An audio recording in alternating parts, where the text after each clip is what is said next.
looking back, was there ever a time when you supported a vote or made a decision, personally or professionally, where you said afterwards, oh, that wasn't quite my ethical best?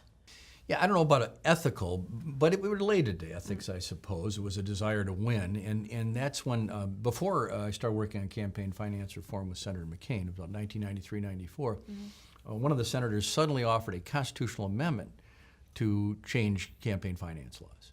So you vote, and you got 20 minutes to vote, and then you can vote and walk back to your office. So I voted for it, and by the time I got back to my office, I wish I hadn't, and that's just because I wanted to deal with the campaign finance issue. Changing the Bill of Rights, changing the Constitution, that part of the Constitution for the first time in American history, to me was letting my desire to solve a particular problem get ahead of my judgment. Okay. Actually, I'm going to be teaching now for a seminar at Yale Law School about amending the Constitution, when it's appropriate.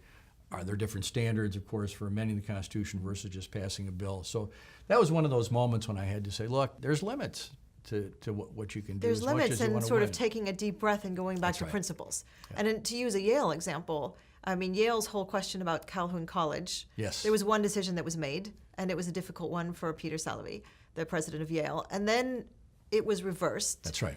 But it was interesting to watch that the process of reversal was a committee that started by saying, what are our principles here? That's What are the principles on which we're going to make this decision? And that's crucial because other universities now are looking at the same issues. And the fact that Yale had a challenge on this, took it on, and most people believe succeeded in it. My wife and I are living in the new colleges at Yale this year while I'm a visiting professor. Is that Ben? Well, one is Ben Franklin and one is Polly Murray. Right. And so one is this, white guy Household from name. a couple hundred years ago. And then this woman who was a tremendous African-American progressive lawyer who was at Yale is the other half, and they're sort of one college. And they're literally two different colleges, but it's the same physical spot. So, they had to go through that whole naming issue right there. These were the first new colleges at Yale, as I understand it, since the early 60s.